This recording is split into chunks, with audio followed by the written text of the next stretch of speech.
Hello students and welcome back. तो आज से हम शुरू कर रहे हैं हमारा थर्ड चैप्टर जो कि है आपका फाइबर टू फैब्रिक। तो शुरू करते हैं। ये चैप्टर हमारा थर्ड चैप्टर था क्लास 6 के अंदर भी और क्लास 8 के अंदर भी। ये थर्ड चैप्टर ही होने वाला है। तो 3 कंटिन्यूअस ईयर्स है जिसके अंदर आप ये सेम चैप्टर पढ़ोगे और कुछ नया हर साल अलग अलग पढ़ते जाओगे।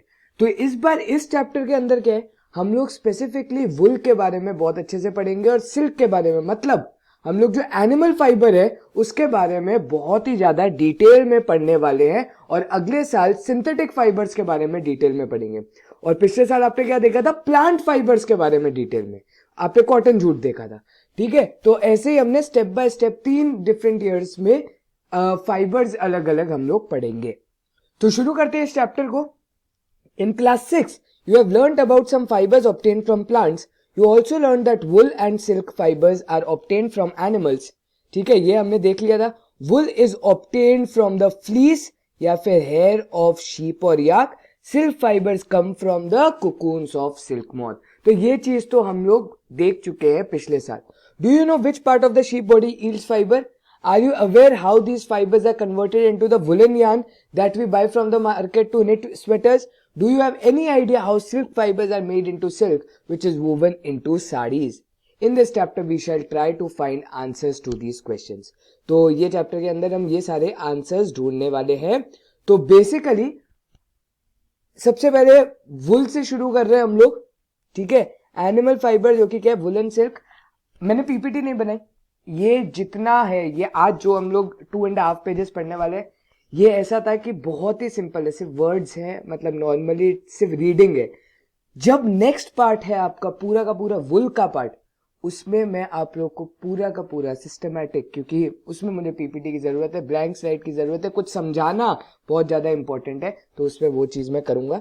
ठीक है, तो wool comes from sheep, goat, yak and some other animals. आपके ऑप्शन मतलब वो दिए हुए। These wool yielding animals bear hair on their body. ये बहुत ज्यादा इंपॉर्टेंट लाइन है। उनके क्या होते हैं, हेयर होते हैं कहां पर, बॉडी पर। Do you know why these animals have a thick coat of hair? क्यों होते हैं? अब आपने देखा होगा ये लोग बेसिकली किसी की बॉडी पर हेयर क्यों होते हैं, वो इसलिए होते हैं कि वो हीट को ट्रैप करते हैं, मतलब एयर को ट्रैप इन करते हैं। इसीलिए क्या होता है, आपके बॉडी के ऊपर हेयर होते हैं। तो आगे वाली स्टेटमेंट में शायद वो लिखा है कि hair trap a lot of air, बहुत सारी एयर को ये लोग ट्रैप इन कर देते हैं। Air is a poor conductor of heat as you have learned in chapter 4, as you would learn in chapter 4। हम लोग हीट वाले चैप्टर में देखेंगे तो देखेंगे कि एयर एक पुअर कंडक्टर ऑफ हीट है। तो एयर क्या होती है, ट्रैप इन हो जाती है। ठीक है, so here keeps this animals warm. तो अगर एयर ट्रैप इन हो जाती है तो वो क्या हो जाता है, आपको गर्म रखने के लिए। आप देखो सारे एग्जांपल देखो, गोट, याक, ये सारे आपको पता है कि माउंटेनियर रीजन्स पे ज्यादा मिलते हैं। तो अगर ये सारी चीजें ज्यादा उधर मिलती है तो ऑब्वियसली वहां पर ठंड बहुत ज्यादा होती है। तो ठंड से बचने के लिए वो क्या होता है, बहुत ज्यादा फर होता है इनके ऊपर। फर मतलब हेयर लाइक स्ट्रक्चर्स, और वो क्या करते हैं, हीट को ट्रैप इन कर देते हैं, जिसकी वजह से आपको गर्मी रहती है। So hair keeps this animal warm. Wool is derived from these hairy fibers. तो ये hairy fiber से क्या होता है, wool derive होता है। तो feel the hair on your body and arms and those on your head. Do you find any difference? Which one seems coarse and which one is soft? Coarse का मतलब थोड़ा सा rough और soft, आपको पता है कि कौन सा किसका texture soft है। ठीक है, तो like us, the hairy skin of the sheep has 2 types of fibers that form its fleece. उसका फ्लीस हमने देखा था कि क्या है, हेयर वाला स्ट्रक्चर है, उसे हम क्या कहते हैं, फ्लीस कहते हैं। ठीक है, तो the coarse beard hair and the fine soft under hair close to the skin. ये दो बहुत ही ज्यादा इंपॉर्टेंट मतलब पॉइंट्स है, 1 and 2। क्या लिखा हुआ है, 2 types of fibres that form it's fleece. दो अलग अलग हेयर लाइक स्ट्रक्चर है उसके बेसिकली। ठीक है, एक है कोर्स बियर्ड हेयर, ये वाला पार्ट। ठीक है, कोर्स बियर्ड थोड़ा सा रफ होता है इसका टेक्सचर। ठीक है, and fine soft under hair close to the skin, ये वाला क्या होता है आपका, फाइन अंडर सॉफ्ट होता है। ठीक है, फाइन सॉफ्ट अंडर हेयर होता है ये वाला। तो the fine hair provide the fibres for making wool. तो आपका ये वाला जो पार्ट है फाइन हेयर, वो क्या करता है, आपको वुल बनाने के लिए बहुत ज्यादा काम आता है। Some breeds of sheep possesses only fine under hair, their parents are अब ये आपका एक वाक का क्वेश्चन में मतलब 95% बोल सकता हूं कि ये आपके एग्जाम में, स्कूल एग्जाम में आएगा, और मैं भी पूछूंगा ही पूछूंगा, मैं तो 100% ही पूछूंगा, ये मेरी गारंटी। ठीक है, ये वाली लाइन, ये जो लिखा हुआ है ना, ये their parents are specially chosen to give birth to sheeps which have only soft under hair. मतलब हम क्या करते हैं, कुछ स्पेसिफिकली कुछ शीप्स को चूज करते हैं, ठीक है, कि वो लोग हमें क्या दे, सॉफ्ट अंडर हेयर ही दे। तो हम क्या करते हैं, दो पेरेंट्स मतलब मम्मी पापा वाली जो शीप है उनको हम स्पेशली चूज करते हैं सो दैट जो उनका बच्चा हो उसके अंदर क्या हो, सॉफ्ट अंडर हेयर ही हो। This process of selecting parents, ये जो प्रोसेस है सिलेक्टिंग पेरेंट्स का, for obtaining special characters in their offspring such as soft under hair is called as selective breeding। अब ब्रीडिंग का मतलब क्या होता है, मेट करवाना, मतलब बच्चे पैदा करना। ठीक है, सेलेक्टिव ब्रीडिंग का मतलब पहले आपने पेरेंट्स को किया सिलेक्ट, ठीक है, किसके लिए सिलेक्ट किया, फॉर स्पेशल कैरेक्टर्स। ठीक है, फॉर स्पेशल कैरेक्टर्स के लिए आपने क्या किया, सिलेक्ट किया कुछ पेरेंट्स को और उनको ब्रीड करवा दिया, मतलब बच्चे पैदा करवा दिए उनसे, सो दैट आपको स्पेशल कैरेक्टर्स मिले। इस प्रोसेस को हम लोग क्या कहते हैं, सेलेक्टिव ब्रीडिंग कहते हैं, क्योंकि हमने सिलेक्शन करके किया। तो animal that yield wool, several breeds of sheep are found in different parts of our country. However, the fleece of sheep is not the only source of the wool, though wool commonly available in the market is sheep wool। ठीक है, सिर्फ sheep से वुल ही हमें नहीं मिलता, लेकिन जो readily available है मार्केट में वो जनरली क्या होता है, शीप वुल होता है। लेकिन सिर्फ शीप ही सोर्स नहीं है, ये भी हमें याद रखना है। ठीक है, yak wool is common in Tibet and Ladakh. Angora wool is obtained from angora goats found in hilly region such as Jammu and Kashmir. ये दोनों लाइन लर्न करनी है। ठीक है, ये कहाँ पूछी जाती है, लास्ट ईयर का पेपर पैटर्न ये था कि आपके एमसीक्यूज होते तो एमसीक्यूज में ये पूछा जाता था। ठीक है, अब जिस हिसाब से चेंज होगा वो पता लग जाएगा। Wool is also obtain from goat hair, the under fur of Kashmiri goat is soft. तो कश्मीरी गोट जो है उसका जो अंडर फर है, वापस जो स्किन वाला अभी हमने ऊपर देखा था, it is woven into fine shawls called pashmina shawls. तो पश्मीना शॉल्स आपको पता होगा कि वुलन शॉल्स होते हैं और वो किससे बनते हैं, Kashmiri goat. Pashmina shawls are famous in Kashmir. ठीक है, तो ये दोनों पैराग्राफ आपके क्या है, लर्निंग वाले एमसीक्यू टाइप है, मतलब वन वर्ड आंसर है। ठीक है, कि पश्मीना शॉल्स हमारे कौन से गोट के उससे उधर बनते हैं, किस गोट के वुल से बनते हैं, तो वो आपको पता होना चाहिए, कश्मीरी गोट इसका आंसर है। ठीक है, the fur hair on the body of camels are also used as wool. Llama and alpaca found in South America are also yield wool. तो ये आगे देखो आपका लामा और एल्पका। ठीक है, ये आपके क्या है, साउथ अमेरिका के कैमल्स हैं। तो ये भी, ये मतलब ये जो आपको पूरा का पूरा पैराग्राफ है ना, लर्निंग बेस्ड है। ठीक है, collect pictures of animals whose hair is used as wool, stick them in your scrapbook. If you are able to get pictures, try and draw them from the ones given in this book. Find out words for sheep, goat, camel and yak in your local language and also in other language of our country. Procure outline maps of India and the world. Find out and mark the places on the map where you find animals that provide wool. Use different colors to denote the location for different wool yielding animals. ये सारी चीजें मत करना please. ठीक है, अब ये है हमारा आज का last part, from fibres to wool. ठीक है, रेयरिंग एंड ब्रीडिंग ही पढ़ेंगे, प्रोसेसिंग आज नहीं पढ़ने वाले क्योंकि कहा था कि वो इंपॉर्टेंट है बहुत ज्यादा।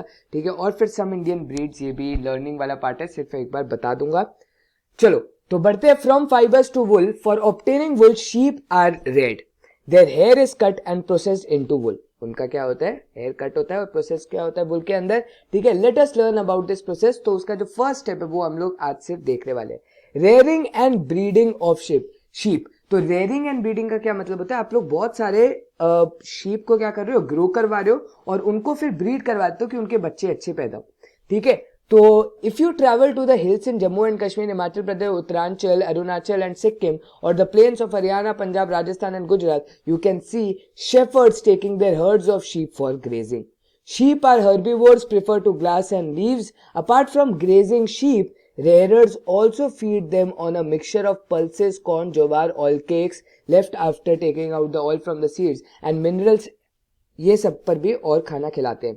इन winter sheep are kept indoors and fed on leaves, grains and dry fodder. तो ये आपको बस एक बार चीजें याद रखते हैं क्या क्या चीजें यहाँ पर फीड की जाती है. तो बेसिकली आपको विंटर का सबसे इंपॉर्टेंटली याद रखना है, क्योंकि वैसे तो ग्रेजिंग होती है और आप लोग सीरियल्स लिख दो, पल्सेस लिख दो, वो बहुत इंपॉर्टेंट है, लेकिन वो इजी है मतलब याद करना. बट विंटर में ये जो फॉडर है, फॉडर मतलब आपका जो ड्राई ग्रास हो गया, ठीक है ना, वो सारी चीजें, जो स्टॉक होता है, जो मतलब लेफ्ट ओवर हो जाता है आफ्टर विनोइंग, थ्रेशिंग के बाद, वो सारी चीजें हम लोग दे देते हैं. तो in winter sheep are kept indoors and fed on leaves. ठीक है. अब आगे, sheep are reared in many parts of our country for wool. ठीक है, रेड ग्रो की जाती है, मतलब बहुत सारे लोग उसको बढ़ाते हैं उनकी growth. Table 3.1 gives the name of some breeds of sheep reared in our country for producing wool. The quality and texture of fibers obtained from them is also indicated in the table. Certain breeds of sheep have high thick coat of hair on their body which yields good wool in large quantity. जिसके पास ज्यादा thick coat होता है ना hair का, वो अच्छी quality देते हैं वुल की, ये बोला जाता है. ठीक है. As mention earlier, these sheeps are selectively bred with one parent being a sheep of good breed. तो हम लोग क्या करते हैं, सेलेक्टिवली ब्रीड करते हैं कि एक अच्छी ब्रीड का हो, so that, breed in the sense क्या होता है, आपका एक अच्छा ऑर्गेनिज्म हो जो उसकी की पूरी फैमिली हो. गुड ब्रीड मतलब अच्छी फैमिली से बिलोंग करता हो जो वुल मुझे ज्यादा देता है. ठीक है. तो once the reared sheep have developed a thick coat of hair, hair is shaved off for getting wool. तो हम हेयर को क्या कर देते हैं, शेव ऑफ कर देते हैं. या आपने जिन्होंने भी 3 इडियट्स देखी है, लास्ट सीन देखा होगा, तो आपने देखा होगा कि कैसे ट्रिमर से वो लोग शेव कर रहे थे. ठीक है. नहीं तो आप कभी भी देखोगे shaving off wool from the sheep, आपको बहुत सारी वीडियो मिल जाएंगी. ठीक है. तो आज का लास्ट पार्ट है. आज हमने कुछ इंट्रा इंपॉर्टेंट डिस्कस किया. ठीक है. एक सेलेक्टिव ब्रीडिंग था, वो हमने देख लिया. आज का लास्ट पार्ट है सिर्फ नेम ऑफ ब्रीड लर्निंग है. ठीक है. लोही गुड क्वालिटी वुल, राजस्थान, पंजाब. लोही क्या है, लोड़ी वर्ड से अगर कोई याद रख सकता है तो ये आपको पंजाब स्टेट भी पता लग जाएगा, और लोड़ी गुड क्वालिटी. ठीक है. रामपुर बुशेर, ठीक है, ये लर्न करना है. Brown fleece, Uttar Pradesh, Himachal Pradesh. ठीक है. तो ये बेसिकली मैंने कैसे लर्न किया हुआ है, मैंने रब करके लर्न किया हुआ है कि रामपुर बुशेर है. ठीक है. रामपुर बुशेर, बी से ब्राउन, कलर हम लोग डिनोट कर रहा हूं. तो Rampur Bushehr, Uttar Pradesh, brown fleece. ठीक है. थोड़ा थोड़ा तरीका है, एक छोटा सा मेरा तरीका है कि मैंने इसको रब लिख करके किया हुआ learn. Rampur Bushehr, Uttar Pradesh, brown fleece. ठीक है. अब है आपका नाली, कारपेट वुल, राजस्थान, हरियाणा. तो मैंने इसको एनसीआर इसलिए लर्न किया हुआ है क्योंकि एनसीआर, दिल्ली को एनसीआर कहते हैं. तो ये एक तरीका है मेरा लर्न करने का. तो एनसीआर आपका मेरा क्या है, यहाँ पर एनसीआर है मेरा नली या नाली, जो जैसे हम प्रोनाउंस करते हैं इनको. सी का मतलब हो गया आपका कारपेट वुल, बिछाने के लिए, और आर है राजस्थान. एक बार के लिए लर्न करना, मैंने एक बार सिर्फ शॉर्ट फॉर्म्स बताए हुए. ठीक है. आर से राजस्थान, मैंने सिर्फ एक स्टेट लर्न की हुई है, सो दैट कंफ्यूजन इतनी ना पैदा हो, एटलीस्ट एक तो आपको पता हो. ठीक है. अब बाखड़वाल, ये बहुत वुलन शॉल के लिए, जम्मू एंड कश्मीर, बाखड़वाल, इस पे मैंने कुछ लर्न नहीं किया हुआ. बाखड़वाड़ी आपने सुना होगा, एक सीरियल का नाम है, आपकी डिश का भी नाम है शायद गुजरात में. तो बस लर्न किया है. बाखड़वाल वुलन शॉल देता है जम्मू एंड कश्मीर. वो वुलन शॉल्स आपके फेमस कहाँ है, जम्मू एंड कश्मीर में ही फेमस है.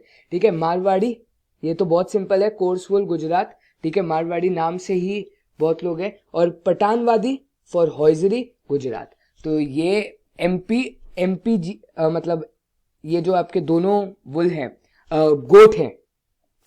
नेम ऑफ ब्रीड किसकी, शीप की, सॉरी शीप की जो ब्रीड है वो मारवाड़ी और पठानवादी दोनों कहां से हैं, गुजरात से. ये एक कोर्स वुल देती है.